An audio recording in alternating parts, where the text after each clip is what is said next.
Well, if you're watching this video, odds are you bricked your ECU, and that's why you're here. So this is going to be how to recover your bricked ME7 ECU using ME7 FlashMate. ME7 FlashMate is a tool that I made to replace Galletto 1260, which was for the longest time the go-to bench flash software when you're using an FT232RL cheap USB to OBDII cable. So your ECU can become bricked from a handful of ways, mainly from failing to update the checksums before flashing, or an error during flash. It could be from your computer battery dying or going into sleep mode, or the battery on the car being too low for programming, or patching custom code with the PHP auto script, or basically putting some custom code into the file that overwrites dependencies in the file. So how do you confirm your ECU is bricked? Well, crank no start is going to be the primary telling tale, followed up by no check engine light and no communications with flashing tools or diagnostic software like BCDS. So the tools you're going to need, well, you're going to need a T15. This is just a T15 bit inside an impact. On the back of the ECU, there's 4 screws. This is actually an EDC 15 ECU, but it's virtually the same thing. You're going to have 4 T15 screws, 1 on each corner. Once you open the ECU, it's going to look like this if you have an ME7.5 ECU. So this is a 180 ECU right here. And basically what you want to pay attention to is where the location of the boot pin is. It's the second pin in on the right here. That also goes to a solder pad right there, which is a little easier to get to. And basically what you need to do is short that solder pad to ground as you're powering up the ECU, and that will put the ECU in boot mode. So up on the screen right now is your pinout for ME7 VAG ECUs. 21 does not need to be powered for ME7.5 or ME7.1. That's exclusively for ME7.1.1.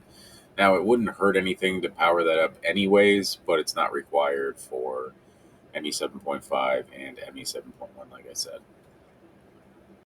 All right, so we got the ECU on the frame. The boot pin is connected to the flashing box here, so when we turn this switch on, it's going to short the boot pin to ground. So to put it in boot mode is pretty simple. Like I said, we're going to turn the switch on for the boot mode pin. We're going to turn power onto the ECU, and then we're going to shut the boot mode pin off, and we'll switch over to the computer to continue on. All right, so up on the screen, I have FlashMate. In the bottom right corner here, I have a how to use button. I'm going to give you the overview now, so there's really no point in going over that. I've also included a checksum tool. So when you click on the button, you get a pop-up for checkmate. It's a basic file in, file out type checksum tool. The first box is just basic checksums. I've also included some advanced features such as RSA signature bypass and programming not finished patch. So RSA signature bypass, in certain conditions, you may need to disable your RSA signatures if you're patching custom code. I'm not going to really elaborate any further than that because you probably know what you're doing if you're going to be using that option. Programming not finished is actually a nice feature to have in some versions of ME 7.1.1 and late model ME 7.5. They suffer from a bug that can leave the ECU in programming mode. So after a flash, the car won't start. You can still communicate with it with a diagnostic tool or the flashing tools, but it leaves the car in programming mode, which results in a no start. Now, sometimes you can get lucky and try to rewrite the file or read the file back out that you were just dealing with while leaving the car in programming mode. And sometimes you can get lucky and it will close the session, but I've included a patch that disables that whole nonsense completely. So all right, so up at the top we have our baud rate. Basically, the lower the number, the slower the transmission between the ECU and the computer, but theoretically the more stable the connection. For this demonstration, we're going to be using 52800, and then we have our flash size here. So we have two options, which is 80,000 and 100,000. So the 80,000 would be for a half meg ECU. So you're talking your 12 valve VR6, your narrowband 1AT, and possibly some other randos that are in there. And our 100,000 option is our wideband 1AT and basically everything else: 2.7s, 2.8s, 4.2s, so on and so forth. So we're going to be writing the ECU. So we're obviously going to be selecting the file we're going to be writing, and you get a basic file directory. We're just going to pick something random here.